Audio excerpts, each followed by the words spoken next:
Hi folks, this is a quick video to explain as best as I can the reading program that we're using in the class at the moment.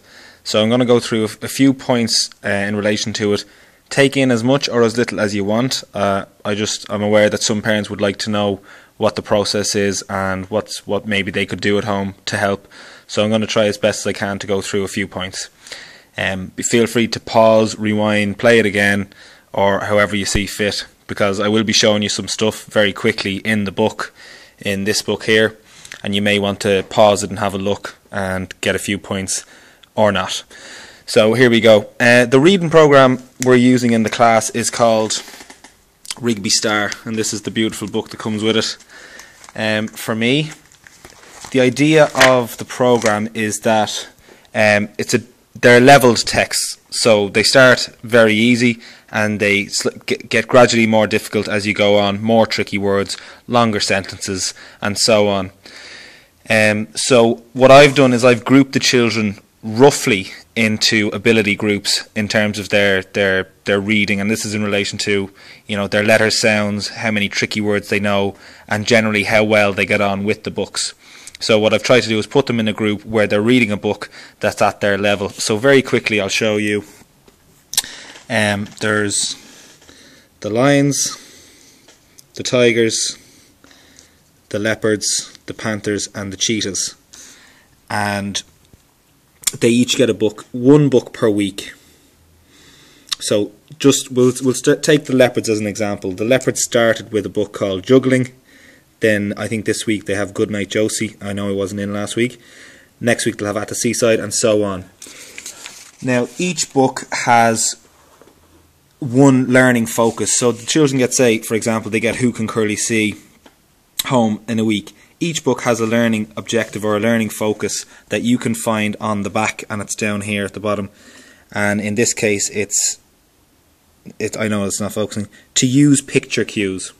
So that's the skill that we're trying to teach the children with this week's book, to use the pictures as they go. So they'll open the book, they'll see, well, that's a beetle, they know that, or a ladybird, sorry, and then they'll see they might not even know the word, but they've looked at the picture and they can say and they know this word is ladybird. So they're using the pictures. That's the skill they're learning in this week. Each book also has one writing task and one reading task. And we're going to be doing those tasks on a Thursday. I've tried to get some parents in on Thursdays in the morning to help the groups, because they'll be split into their individual groups working with some hands-on activities on their sheets. One writing task and one reading sheet. As the children progress through their books, they are expected to pick up a range of reading skills as they go. And those skills are the ones that are kind of the objectives as they go, and they can apply these objectives as they go more and more. So by the time they get to the 6th book, they'll have 6 objectives learnt, or 6 skills, or they might have 5 of the 6 or 4 of the 6, but they're picking them up as they go, and this is making the reading a little bit easier for them. And also what the program tries to achieve is that they're learning some reading behaviours.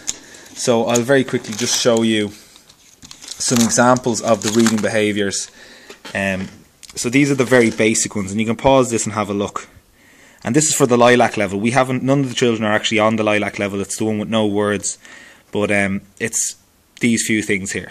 I won't bother reading them. You can pause them and have a look. Some children have started on the pink level. Actually, they're all on the pink level at the moment, and they're starting to learn these reading behaviours here. So if you were wondering, what should my child be able to do, this is kind of a good indicator, some of the things that they might try to do as they're learning. Can they do this? Are they using picture cues? Can they predict the storyline and some vocabulary? Do they know what's going to come up? Can they use in the starting letter cues, etc.? Some children may at the end of the year go on to the red level, and these things are slightly more difficult. Can they do the following things? I don't expect people to know everything. I don't even know everything, but they're just some of the things that you might expect at the very end of the year, or even early on. They might be able to do some of these skills early on. The main aim of the reading program is that they can understand. It's all about understanding. there's no point if they're fantastic at phonics, but we try to teach them as many reading skills as possible, so that they can, I hope that didn't mess everyone up turning that, so that they can decode the text and actually understand what's happening by using the pictures, by predicting, by using their letter sound knowledge, and so on, by talking about things. Now I'm gonna split this video into 2 parts, so if you bear with me, I'm gonna start a new video. So if you go on to the next video now, I'll continue talking there.